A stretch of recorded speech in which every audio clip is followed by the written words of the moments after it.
तो हेलो प्यारे साथियों, कैसे हैं आप। मैं उम्मीद करता हूं कि आप अच्छे होंगे। इस वीडियो में हम लेके आए हैं कक्षा 10वीं के हिंदी का टॉप ऑब्जेक्टिव क्वेश्चंस जो आपके बोर्ड एग्जाम में काफ़ी महत्वपूर्ण होने वाला है। तो वीडियो को लास्ट तक जरूर देखें और यह वीडियो यदि आपको पसंद आता है तो वीडियो को लाइक जरूर करें। तो हमारा जो पहला क्वेश्चन है यह है, दही वाली मंगम्मा मूलतः किस भाषा में लिखित है। तो ऑप्शन में दिया गया है तमिल, कन्नड़, तेलुगु, मलयाई। तो यह जो है कन्नड़ भाषा में लिखित है। आपको ऑप्शन नंबर बी जो है इसको याद रखना है, कन्नड़। कन्नड़ भाषा में दही वाली मंगम्मा जो है ये कन्नड़ भाषा में लिखित है। तो आपको ऑप्शन नंबर बी जो है इसे याद रखना है। अगला क्वेश्चन को देखते हैं। अगला क्वेश्चन है हमारा, मंगम्मा के परिवार के कुल कितने सदस्य थे। तो यहाँ पर ऑप्शन में 2, 3, 4, 5। तो इसके परिवार में जो है कितने सदस्य थे। तो आपको इसका सही आंसर हो जाएगा 4 सदस्य। ऑप्शन नंबर सी जो है आप इसे याद रखेंगे। अगला क्वेश्चन है, लक्ष्मी के लक्ष्मी किसके घर काम करके अपना गुजारा करती थी। तो ऑप्शन में दिया गया है जमींदार, तहसीलदार, हवलदार, पुलिस। तो इसका सही आंसर हो जाएगा आपका तहसीलदार के यहाँ काम करके अपनी गुजारा करती थी लक्ष्मी। तो ऑप्शन नंबर बी जो है आप इसे याद रखेंगे। अगला क्वेश्चन है, ढहते विश्वास कहानी का प्रमुख पात्र कौन है। तो ऑप्शन में दिया गया है ढहते विश्वास का लक्ष्मी, सीता, गीता, मंगम्मा। तो इसका जो सही आंसर हो जाएगा आपका ये हो जाएगा सीता। सीता आपका ऑप्शन नंबर जो है बी, इसे याद रखना है। अगला क्वेश्चन है,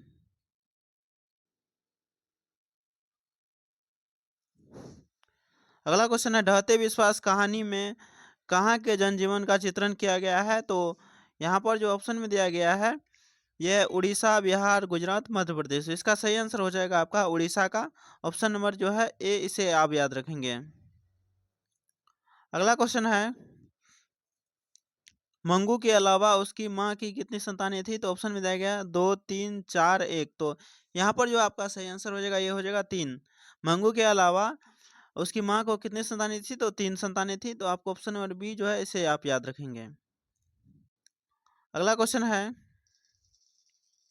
माँ कहानी किस लेखक द्वारा रचित है। तो श्रीनिवास सातकोड़ी होता, ईश्वर पेटलिकर, आदित्य। तो इसका सही आंसर हो जाएगा आपका ये हो जाएगा ईश्वर पेटलिकर के द्वारा माँ कहानी जो है ये लिखित है। तो आपको ऑप्शन नंबर सी जो है इसे याद रखना है। अगला क्वेश्चन है, मंगू की माँ को कितनी संतानें थी। मंगू की माँ को कितनी संतानें थी। तो यहाँ पर ऑप्शन में दिया गया है 2, 3, 4, 5। तो कितने संतानें थी। तो इसका सही आंसर हो जाएगा आपका हो जाएगा 4 संतानें थी मंगू के माँ को। आपको ऑप्शन नंबर सी जो है इसे याद रखना है। अगला क्वेश्चन है, मंगू जन्म से ही थी क्या थी। अंधी, बहरी और पागल, पागल और गूंगी, सुजाता। इसका सही आंसर हो जाएगा आपका पागल और गूंगी थी। तो आपको ऑप्शन नंबर जो है सी, इसे याद रखना है। नेक्स्ट क्वेश्चन है, मंगू किस कहानी की पात्र है। तो मंगू किस कहानी की पात्र है। तो ऑप्शन में दिया गया है दही वाली मंगम्मा, नगर, ढहते विश्वास, माँ। तो इसका सही आंसर हो जाएगा आपका ये हो जाएगा माँ। आपका ऑप्शन नंबर डी जो है इसे याद रखना है। मंगू किस कहानी की पात्र है। तो माँ कहानी की। अगला क्वेश्चन है, माँ कहानी में किसकी ममता का वर्णन किया गया है। तो लक्ष्मी की, सीता की, नंजमा की, अ, मंगू की। तो इसका सही आंसर जो है आपका ये हो जाएगा मंगू की। तो आपको ऑप्शन नंबर डी जो है इसे याद रखना है। अगला क्वेश्चन है, मंगू कैसी लड़की थी, पागल और गूंगी। तो यहाँ पर जो है, अरे यहाँ तो क्वेश्चन का आंसर भी लिखा गया, सॉरी। यहाँ पर मंगू कैसी लड़की थी। तो ये पागल और गूंगी थी। आपका ऑप्शन नंबर जो है ये सही आंसर हो जाएगा। अगला क्वेश्चन है, ईश्वर पेटलिकर की रचना है। तो यहाँ पर ऑप्शन में दिया गया है लाल पान की बेगम, खून की सगाई, ढहते विश्वास,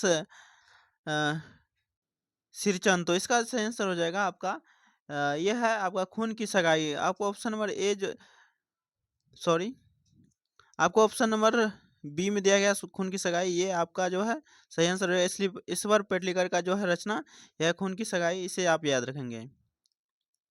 अगला क्वेश्चन है, माँ कहानी में कौन पागल था? तो यहाँ पर मंगू की माँ, मंगू की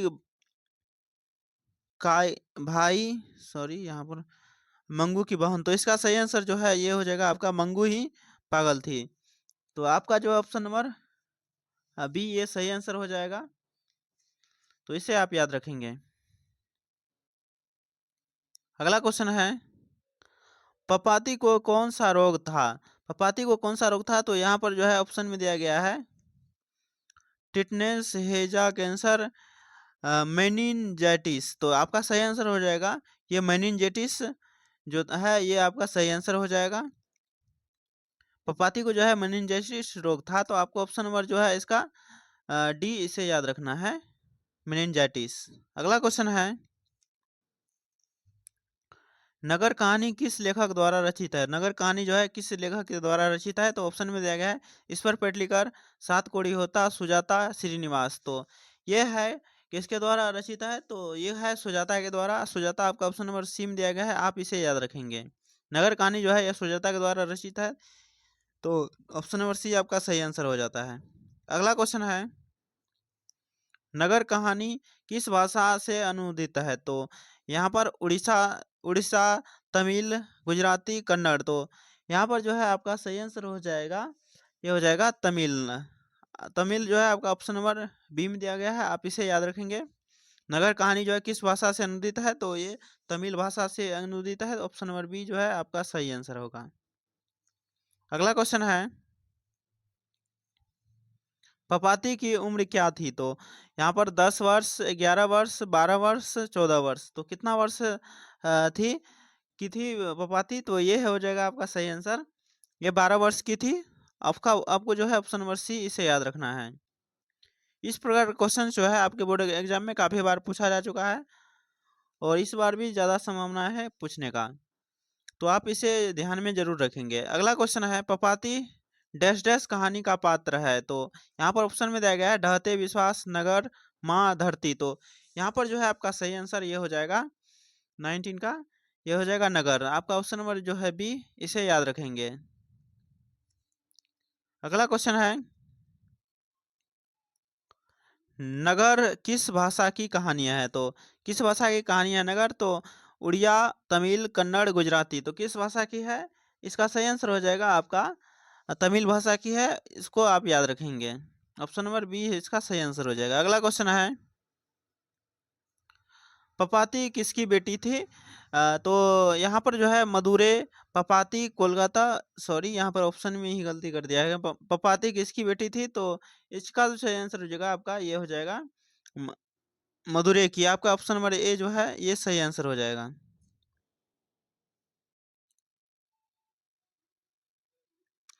अगला क्वेश्चन है, नगर कहानी का प्रमुख पात्र कौन है? तो यहाँ पर ऑप्शन में दिया गया है वलीमाल, नंजम्मा और मंगम्मा, रमगप्पा। तो इसका सही आंसर हो जाएगा आपका ये 22 का नंजम्मा। तो आपको ऑप्शन नंबर जो है बी से याद रखना है। अगला क्वेश्चन है, नगर कहानी में किस नगर का वर्णन किया गया है? तो यहाँ पर जो है आपका सही आंसर ये हो जाएगा,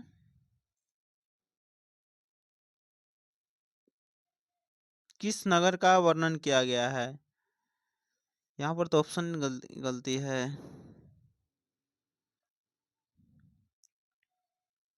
ये जो है इसका सही आंसर हो जाएगा आपका मदुरै। तमिलनाडु में है मदुरै, इसका यहाँ पर जो है बात हुई थी। तो मदुरै जो है इसका सही आंसर हो जाएगा, मदुरै नगर की, मदुरई।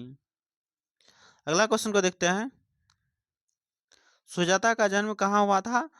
तो यहाँ पर तमिलनाडु में, कर्नाटक में, मद्रास में, हैदराबाद हैदराबाद में। तो इसका जो सही आंसर हो जाएगा आपका ये हो जाएगा तमिलनाडु में। तो तमिलनाडु आपका ऑप्शन नंबर ए जो है इसे याद रखना है। सुजाता का जन्म जो है ये तमिलनाडु में हुआ था। अगला क्वेश्चन है, बड़े डॉक्टर के अनुसार पपाती को क्या बीमारी थी? तो यहाँ पर ऑप्शन में दिया गया है टाइफाइड, मेनिंजाइटिस, हेजा, न्यूमोनिया। तो आपका ऑप्शन नंबर जो है बी ये सही आंसर हो जाएगा, मेनिंजाइटिस। तो आपको ऑप्शन नंबर बी जो है इसे याद रखना है। अगला क्वेश्चन है, सावरदैया किस भाषा के कहानीकार है? तो यहाँ पर ऑप्शन में दिया गया है गुजराती, उड़िया, राजस्थानी, कन्नड़। तो इसका जो सही आंसर हो जाएगा आपका, ये हो जाएगा राजस्थानी भाषा के है कहानीकार। तो आपको ऑप्शन नंबर जो है सी इसे याद रखना है। सावरदैया जो है ये राजस्थानी भाषा के कहानीकार है। तो अगला क्वेश्चन को देखते हैं। अगला क्वेश्चन है हमारा, सीता को अपने ही घर में कैसा महसूस होता है? तो यहाँ पर घुटन, आनंद, खुशी, सुख। तो इसका जो सही आंसर हो जाएगा आपका, ये हो जाएगा घुटन सा महसूस होने लगा था सीता को। ऑप्शन नंबर ए जो है आपका, ये सही आंसर हो जाएगा। अगला क्वेश्चन है, धरती कब तक घूमेगी कहानी का प्रमुख पात्र कौन है? तो पपाती, मंगम्मा, लक्ष्मी, सीता। तो कौन है धरती कब तक घूमेगी इसकी प्रमुख पात्र? तो इसका सही जो आंसर हो जाएगा, ये हो जाएगा आपका Sita. Sita option number D जो है, ये आपको याद रखना है। धरती कब तक घूमेगी इसके प्रमुख पात्र कौन है? तो सीता है। अगला क्वेश्चन को देखते हैं। अगला क्वेश्चन है हमारा, धरती कब तक घूमेगी कहाँ की कहानी है? तो यहाँ पर ऑप्शन में दिया गया है बिहार की, गुजरात की, राजस्थान की, उड़ीसा की। तो यहाँ पर जो है आपका सही आंसर ये हो जाएगा राजस्थान की कहानी है ये। तो ऑप्शन नंबर सी जो है आपका सही आंसर हो जाएगा। अगला क्वेश्चन है, सीता के कितने पुत्र थे? तो सीता के कितने पुत्र थे? तो ऑप्शन में दिया गया 2, 3, 4, 5। तो सीता के जो पुत्र थे ये 3 पुत्र थे। तो आपको ऑप्शन नंबर जो है बी इसे याद रखना है। अगला क्वेश्चन है, सीता के बड़े लड़के का नाम था, क्या था नाम? शालिग्राम, कैलाश, सर्वेश, शंकर। तो यहाँ पर जो है आपका सही आंसर ये हो जाएगा कैलाश। सीता के बड़े लड़के का जो नाम था ये कैलाश नाम था। ऑप्शन नंबर बी जो है आप इसे याद रखेंगे। अगला क्वेश्चन है, उद्धव विक्षित सी अवस्था किसकी थी? तो यहाँ पर नारायण, कैलाश की, सीता की, इनमें से कोई नहीं थे। आपका जो सही आंसर हो जाएगा ये हो जाएगा सीता की। सीता की जो है उदर्ध विक्षित सी अवस्था थी, यह सीता की थी। तो आपको ऑप्शन नंबर जो है सी इसे याद रखना है। अगला क्वेश्चन है, धरती कब तक घूमेगी कहानी में किसको प्रधानता दी गई है? तो यहाँ पर नारी को, पुरुष को, बच्चों को कोई नहीं था। आपका जो सही आंसर हो जाएगा ये हो जाएगा ऑप्शन नंबर ए नारी को। ऑप्शन नंबर ए जो है इसे आप याद रखेंगे। अगला क्वेश्चन है,